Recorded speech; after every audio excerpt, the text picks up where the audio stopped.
Now You're Gone by Matthew Wardell. Stars. From the depths of space, free of light pollution from humanity, there suddenly became too many stars to count. And while on Earth or some colony you had your own weight pressing down on your feet and grounding your mind, the lack of gravity had a sort of numbing effect. Chiami looked at the stars, listened to the music, and tried to forget herself.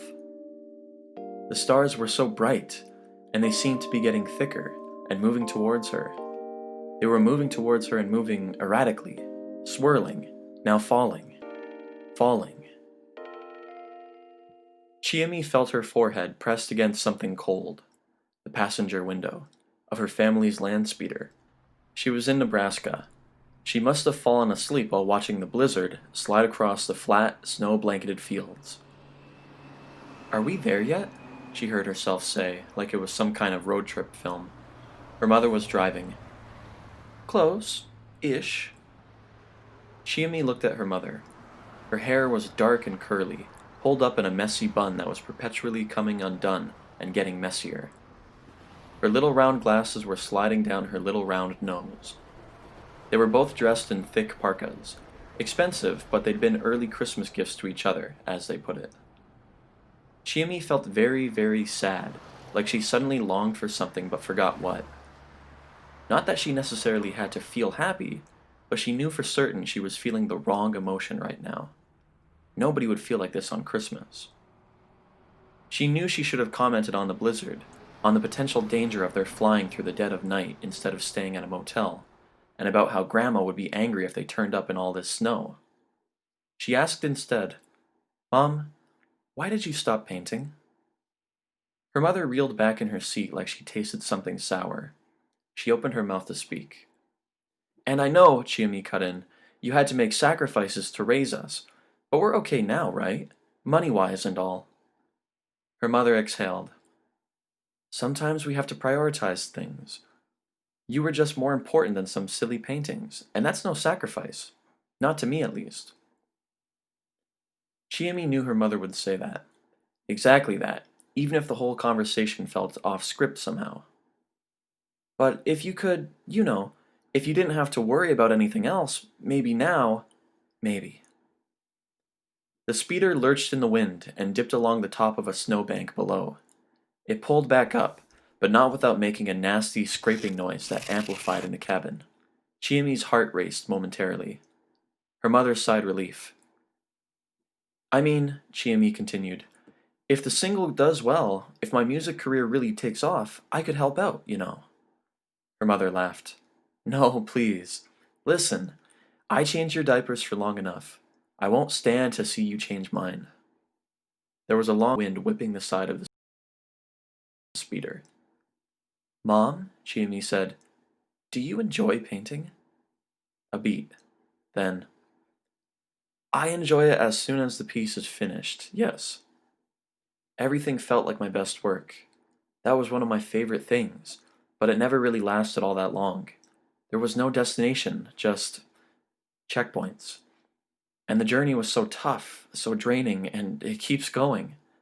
I always thought it'd get easier, like I could just sit down and release it all through colors, but it felt like I was just bleeding on the canvas. Something's not right here, Chiami thought, and her throat grew hard. The tears started coming against her will. The speeder was caught in a harsh gust of wind, and the snow stopped swirling and started coming down, or was it up, like a tsunami? "Stop the demo! Now please!" a man's voice said. The music ended. The stars above Chiami were blurred by the tears floating weightlessly across her eyes. She wiped away the droplets into little spinning orbs that carried themselves off, and she tried to turn over in her sense deprivation pod. "Easy now," the voice said. Chiami was back in her clothes, back in the two-faced comfort of pseudo-gravity. She was sitting in a waiting room furnished with dubious wood furniture reminiscent of First America. She'd been given a paper cup of water bearing the Piero Records logo. "Chi-chan!" A thin man approached to shake her hand. "Big fan. I'm Duncan Prost, chief sound engineer on the station." "Nice to meet you. Where is Mr. Sigmund?" Prost seemed unfazed by her lack of charisma. Mr. Sigmund handles more the business side of Piero. I may be better suited to address your concerns? An eyebrow joined the last word, raised like a question, or like an alien word. And besides, Sigmund doesn't normally operate from this station. For all intents and purposes, I'm captain of this ship. Prost meant to speak ironically, but his pride eked through, very real. Chiemi didn't know what to say to this man who she already had a distaste for. He said, "Now that you've had a full-blown taste, what do you think?" "It's scary to say the least." "Keep in mind that you had the oolong package. We're still working on experiences for other emotions." "So it's a kind of mind control?" "The control is still the listener's. The music is just an empathic nudge to draw out what is already there. Like spicy food before bed. The sense deprivation was to focus on that elicited emotion. At a marketable dose, the emotional experience would be much less potent." "Potent," Chiemi repeated. "Just so. But when combined with music like yours, under the Chiemi brand..." A winning smile, seemingly privy to many rewards, crept across his face. "Show me the creature. I want to see how it's made." Prost led her through the station with military sharpness in his stride, truly embodying the role of captain. Despite being an R&D vessel, the station was outfitted like a luxury cruiser, with lounge-like chairs and stretches of port-side windows looking out at a neighboring nebular. On wood panel walls hung framed records of Piero's greatest hits, tracing back to the roots of the major supergenres of music. Over a century of experimentation and envelope pushing had taken music to the very outer limits of what audio was capable of. Simple listening could ride the back of technology only so far before human interest reached its limit. Chiemi had heard her fair share of art records, as encapsulating as they were unlistenable, but the marketable side of music needed to find that balance of new and familiar. After her first hit, the fear of remaining in obscurity was replaced by the black hole of the one-hit wonder. Chiemi's breakout single, "Now You're Gone," grew to towering heights, until it cast a shadow so deep her life couldn't seem to escape it for 3 years or so. Many times she'd wished she'd never written that song. She put out explorations into a helping of new genre fusions, had even found a handful of success. If anything, she'd earned a general reputation as an indie darling, her stylistic trajectory as unpredictable as her careers. But to the world, she was still the "Now You're Gone" girl.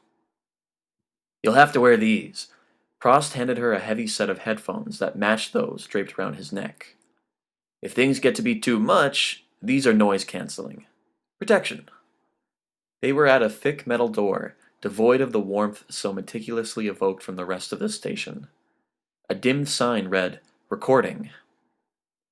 "You make it sound like you're holding a monster."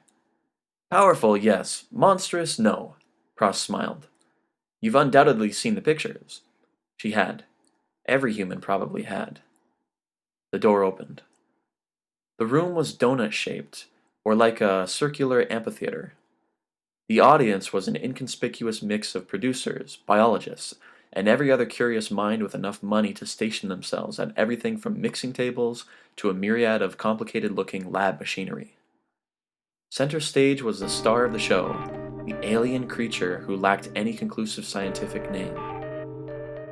"Meet Elvis, the future of entertainment." "God," Chiemi breathed. "Did you really name it Elvis?" The yellowed, bulging flesh of the creature hid any discernible features. It was frontless, like a jellyfish, but moved around the spherical chamber in graceful, powerful dips, like a sea whale. "How is it flying?" "It's floating, actually, in the vacuum of space." The sphere was like a cage, exposed to the stars through shafts far too small for the creature to squeeze through, if escape was something it was even capable of wanting. "You can come closer." Prost walked right up to the thick glass and looked up admiringly at the creature. It moved a little more irrationally, swaying in and out of its roundabout path. It looked to Chiemi like a scrambled egg, cooking and rumbling in a hot pan, popping with oily bubbles of flesh. Pop, pop, popping. It splashes on her skin and burns at her arm. It hurts, But then she realizes it's cold. The creature is a scoop of ice cream, melting on the park blacktop. Her older brother slapped her cone out of her hand, and in her young, ignorant rage, she'd scream she wished he was dead, and maybe she really meant it at the time. Prost pulled Chiami's headphones over her ears, snapping her out of her daze. Her face felt hot. Prost put his own headphones on and opened a comm to her. The effect is stronger for newcomers. I should have anticipated that. That was that thing? Chiami spoke loudly. I couldn't even hear it. Mm-hmm. White noise mostly, but it can pierce even through the hull of a ship without the right materials. You feel it before you can even hear it. This anger was different from the sadness from before, in the sense deprivation pod. Stronger, like it wasn't entirely her own. Though the creature had no front, the way its flesh drooped and swayed in zero gravity looked like a skirt twirling about. Anger like that, we're in talks to record with a certain punk outfit who are very big on Mars right now, but I can't say more than that. We call that the chai effect. Spicy. With Chiami, we're thinking something a little more thoughtful. Somber, in a way. Not quite an oolong, but a nice matcha. Can you make it happy? I'm sorry? Happy. Well, Elvis doesn't seem to feed on anything or desire to do so, so we can't really treat it so easily. Some people can only sing the blues. What about the sadness? Why not just do the opposite? Chiami never looked at Prost, never noticed the odd scientist or sound engineer fanboying and snapping her picture. She just watched the swaying of the alien. Frankly, it's tough to cure loneliness, Prost chuckled. If only it were easy for humans, right? Prost and some other egghead types talked the day away with her. Contract drafts, projected timelines. Then she met some studio artists with impressive credentials who were staying on board Piero Records station long term. She negotiated with Prost until almost midnight by the station's clock, and then she was taken to the Queen's suite. Elegantly, expensively furnished. Surprisingly spacious. Supposedly soundproofed. It had one of the nicest sound systems Chiami had ever seen, and a record had been placed so courteously under the needle. The 7-inch single of Now You're Gone, original pressing. Chiami looked at her portrait on the album sleeve, about 6 years younger with a longer hairstyle. Her face and sad expression, but like a movie sadness, not a real sadness. She remembered the photographer parroting her own lyrics at her, egging her on without realizing the horrible things he was conjuring. The background, between the curve of her jawline and her slender neck, was a deep indigo. It was only a crack compared to her own close-up shot, but she wanted nothing more than to dive right into that indigo blue. The melody started up again in her head. "Excuse me, miss?" a man shouted. Chiami was bathed in a beam of light, like an escaping convict. Her palm was pressed against a glass sphere, just inches from the alien creature. From Elvis. How had she gotten there? "Chi-chan, I'm a big fan, but we don't let people in here alone with the creature. Elvis." The man wasn't security, but he didn't look like a scientist either. "Did you leave your headphones in your room?" "You shouldn't be here alone," the man kept saying. He had on headphones, so he wasn't aware of how loud he spoke. "That thing," he said loudly, without coming closer. "It does things with your head, with your emotions. Things that aren't there. We have to be careful here." The alien was just a big scrambled egg, a melting scoop of ice cream, rolling snow on a windswept hill, harmlessly locked away. The man handed her a pair of headphones from a nearby console, but she didn't put them on. He kept his distance from the creature who was soundlessly gliding side to side. "Who are you?" Chiami asked. "A guitarist. One of the studio musicians." "Huh. Can I ask a personal question?" "Sure, but you should put your headphones on."